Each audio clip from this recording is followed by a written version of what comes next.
ये क्या हो रहा है? क्या ये जंगल का कानून है? क्या चल रहा है हमारे मुल्क में? कौन है जिम्मेदार इस चीज का? पाकिस्तान की सिर फूटा एक और बम। फिच की रेटिंग ने दिखाया आईना। बैनुल-अक़वामी क्रेडिट रेटिंग एजेंसी फिच ने पाकिस्तान की माशी सूरत हाल पर रिपोर्ट जारी कर दी है। माशी सूरत हाल के पेश नज़र पाकिस्तान की तवील मुद्दती क्रेडिट रेटिंग भी नेगेटिव करार रखी है। फिच ने रिपोर्ट में खबरदार किया कि हुकूमती कर्जों और सूद की अदायगियों का ज्यादा होना पाकिस्तान की रेटिंग पर दबाव का बाइस है। अगर हुकूमती कर्ज और सूद की अदायगियों में कमी ना हुई तो मुस्तकबिल में रेटिंग मजीद मुतासिर हो सकती है। मोदी साहब is not an ordinary leader, he is an extraordinary leader. अंतर्राष्ट्रीय रेटिंग एजेंसी फिच ने अपनी ताज़ा रेटिंग में पाकिस्तान को डाउनग्रेड करते हुए वो रेटिंग दी है जो डिफॉल्ट हो चुके देशों की रेटिंग होती है। पाकिस्तान के लिए ये एक बहुत बड़ा झटका है। मेरी पार्टी है पाकिस्तान। बतौर पाकिस्तानी मुझे हालात देख के बहुत तकलीफ हो रही है, बहुत अजियत हो रही है कि जो कुछ हो रहा है ये हमारे मुल्क में हो रहा है। सुभान अल्लाह। तमाम तर कोशिशों के बावजूद बरामदात में इजाफा नहीं हो पा रहा है। पहली साल की माली साल की जो पहली शशमाही है, बरामदात में 8.5% की कमी हुई है। मल्टी नेशनल कंपनीज मुल्क छोड़कर जा रही हैं, मुल्क के अंदर भी कारखाने बंद हो रहे हैं। अब इससे ज्यादा मनहूस बात मेरे मुंह से निकल नहीं सकती कि Modi is a nationalist leader, और मैं हमेशा ये कहता हूं पाकिस्तान को भी एक नेशनलिस्ट लीडर की जरूरत है। आधे लीडर की जरूरत नहीं है जिसका आधा पांव पाकिस्तान में एक टांग हो और दूसरी टांग दुबई या लंदन में हो। हमें ऐसा लीडर नहीं चाहिए। इसीलिए आपका और भारत का कंपैरिजन नहीं बनता। आपकी डेस्टिनेशन अब जो है वो काबुल की तरफ है। आपको सिर्फ अब अफगानिस्तान के साथ कंपेयर किया जा सकता है। Bangladesh is even better than you are. और इस रेटिंग का मतलब ये है कि पाकिस्तान की कर्ज चुकाने की विश्वसनीयता लगभग खत्म हो गई है। यानी अगर कोई देश या कोई संस्थान पाकिस्तान को कर्ज देता है तो उसको कर्ज की वापसी की संभावना नहीं के बराबर है।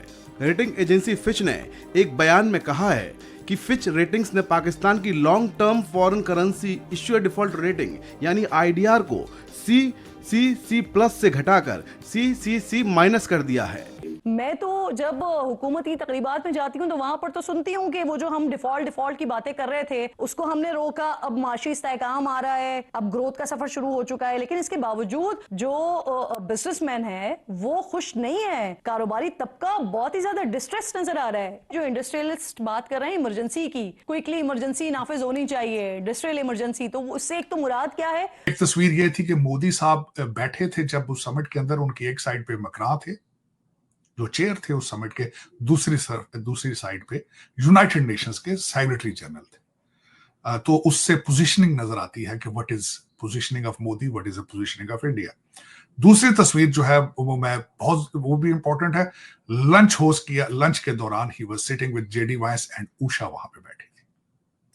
तीसरा ऑप्टिक्स मैं बताना चाहूंगा कि स्टेज के ऊपर माइक्रोसॉफ्ट के वहां पे गूगल के सुंदर पिचाई, उनकी स्पीच भी एक मेन स्पीच थी और वो भी इंडियन है। तो इसमें अगर देखा जाए तो इस वक्त आप जो 1951 के अंदर भारत ने इन्वेस्टमेंट की थी इंडियन इंस्टीट्यूट ऑफ टेक्नोलॉजी के, उसके फ्रूट सामने आ रहे हैं। और आप देख रहे हैं कि इस वक्त अगर देखा जाए तो वेस्टर्न सिविलाइजेशन के अंदर दो कौमों का अरूज नजर आ रहा है, एक ज्यूइश और दूसरे भारतीय।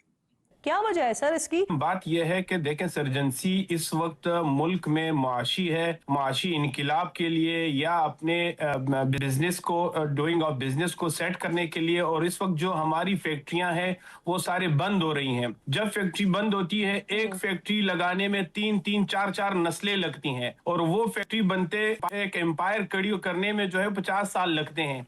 और इस वक्त सूरत हाल यह है कि हमारे पास जो फॉरेन इन्वेस्टर है वो तो नहीं आ रहे हैं, हमारे अपने इन्वेस्टर जो हैं वो दुबई माइग्रेट कर रहे हैं, कोई तुर्की जा रहा है, कोई लंदन जा रहा है। आप मुझे दे सकते हैं कि कितने लोग हैं जो इस वक्त कोयटा से अपने कारोबार को बंद करके माइग्रेट हो गए?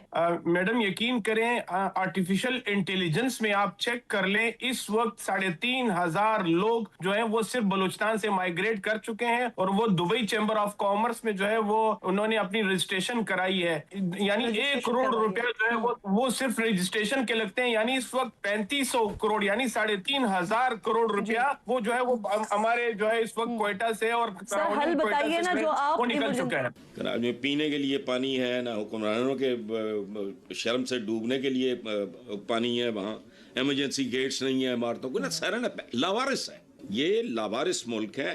ग्लोबल लिवेबिलिटी इंडेक्स 2025 के मुताबिक दुनिया के बदतरीन काबिल रिहायश शहरों में कराची का चौथा नंबर है। तो रू मरो और जो मर्जी कर लो, ये नहीं होना मरियम, ये नहीं होना। मुस्तफा कमाल भी बेचारा ठीक कहता होगा, समझ आई बात? तो आप आगे चलो। ठीक है फैसल साहब, मारूफ टीवी एंकर ताबिश हाशमी ने कराची को प्राइवेटाइज करने का मुतालबा किया है। कहा जिस तरह हुकूमत ने समझा कि वो PIA नहीं चला सकती तो उसे बेच दिया, इस तरह कराची को भी बेच दें। हम कराची वाले मिलकर खरीद लेंगे। अगर शहर को चलाने का यही तरीका है तो इस तरह हम चला ही लेंगे, बल्कि इसे बेहतर चला लें। मैं हैरान हूँ आप पे वैसे मरियम, मुझे तो आप पे हैरत हो रही है। क्यों हसन साहब? ये नौजवान तो सिर्फ कराची की बात कर रहा है ना। मैंने तो भाई तुम्हारे ही प्रोग्राम में कहा था कि पाकिस्तान को ठेके पे दे दो सवाए दिफा के।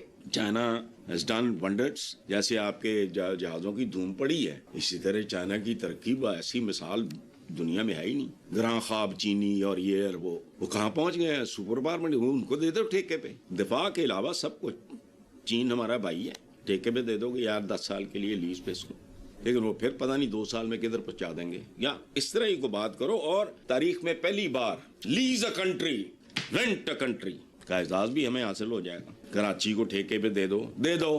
ठेकेदार चंद तो इंपोर्ट करने तुसी, वही चोर चकार, वही गंड कप।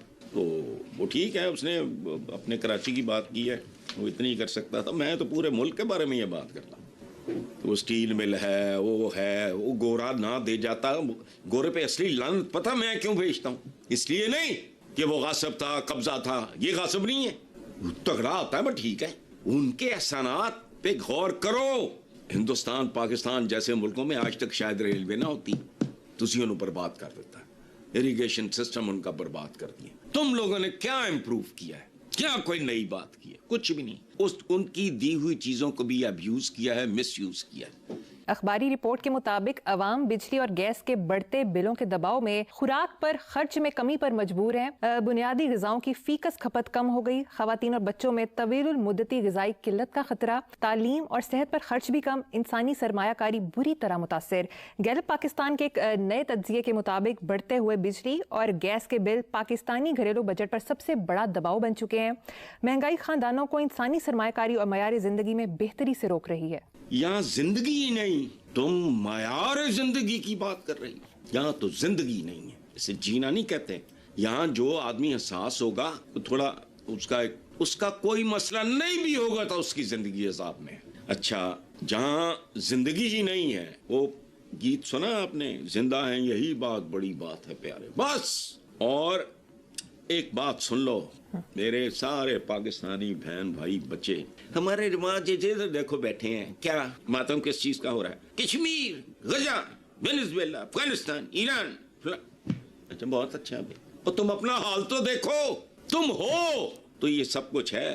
अपने हाल पे गौर करो, अपने अलमियों, अपनी नाकामियों, अपनी पसपाइयों पे दुहाई दो, इन पे कंसंट्रेट करो, इन पे आर्गुमेंट करो, इन पे डिबेट करो। ना अपनी पसमाइयों का पता है, ना नाकामियों का, ना अपने घटियापन का पता है, ना कल क्या होना है। 20 साल बाद ये मुल्क कहाँ खड़ा होगा, अगली मरदमशुमारी पे पता लगे 30 करोड़ से ज्यादा हो गया। वही पूरी दुनिया में मामे बने हैं। ऐसे होता है दुख। अकल करो, होश करो, डिबेट इन बातों पे करो। करनी है तो ये छमली हो गई, फलाना हो गया जी, दादा में क्या, वो तू की कर लेना भाई।